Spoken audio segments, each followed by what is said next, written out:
Ngayon, ito po ang gusto kong malaman kay Senator. Oo. Pero nang mabigyan na daw ng 2 billion halaga ng project ng DPWH, biglang tumahimik ang senador na ito. Oo, tumahimik na. Wala na siyang kuda. Bakit? Dahil ba meron na siyang 2 billion peso? Ay, isang mapagpalang umaga po sa ating lahat. Ngayong araw ng Friday. Yes. December 6, mga kapatid. Alam niyo po mga kaibigan, may nakita akong posting ngayong umaga na kung saan sinasabi ng posting na ito na isang social media post. Nakita ko po ito. Ang sabi doon sa post, sino kaya itong senador na noong una ay banat ng banat, hingil sa mga flood control project. Talagang batiko siya, privileged speech siya, kung ano-ano ang kanyang mga pinagsasabi. Mga kaibigan, meron siyang binasagasaan ng mga congressman. Ngayon, ito po ang gusto kong malaman kay Senator. Oo.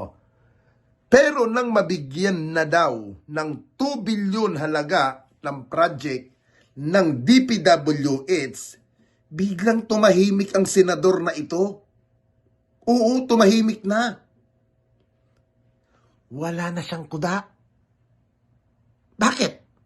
Dahil ba meron na siyang 2 billion peso project mula sa DPWH? Ito pong gusto natin malaman. Ito bang binigay sa iyo ng DPWH na nagkakahalaga ng 2 bilyon? Saan mo naman ginamit? Meron bang pinaggamitan? Naging patas ba ang pinagdala ng pera? Ang sarap magkape sa umaga. Ito po ang gusto natin malaman. Ito bang 2 bilyon na ibinaba sa iyo ay kapalit ng pagtatahimik mo? Dati kung ano-ano mga kinukuda mo, dati kung ano-ano yung mga pasaring mo, dati kung ano-anong mga ika nga, di ba? Alam nyo, mga kapatid, itong congressman na to, kung matatandaan nyo, itong mambabatas na ito, dating congressman ito ngayon senador na. Itong senador na ito, mga kaibigan, nasangkot din sa pangalan niya sa Janet Napoles scandal. Nasangkot din ang pangalan niya sa skandalong kinasangkutan ni Janet Napoles.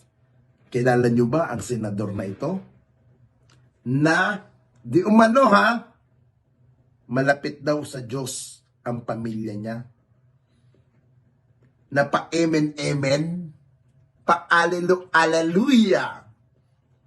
Oo. Kilala niyo ba ang senador na ito, mga kaibigan? Ilan bang senador natin? 24. 24, di ba?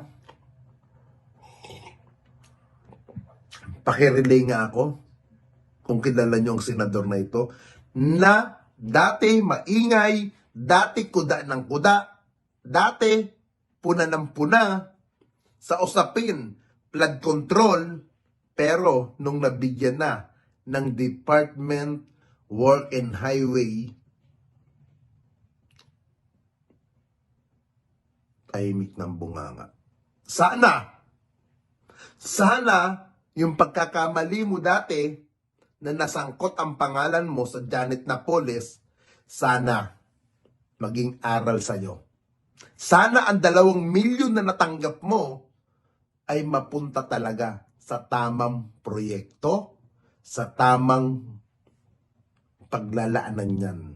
Kasi nakakahiya. Mabuti na lang, tahimik na yung tatay mo. Hindi na nag-iingay-ingay. Di ba? Dati maingay din yon. Amen? Hallelujah. Yun po ang clue.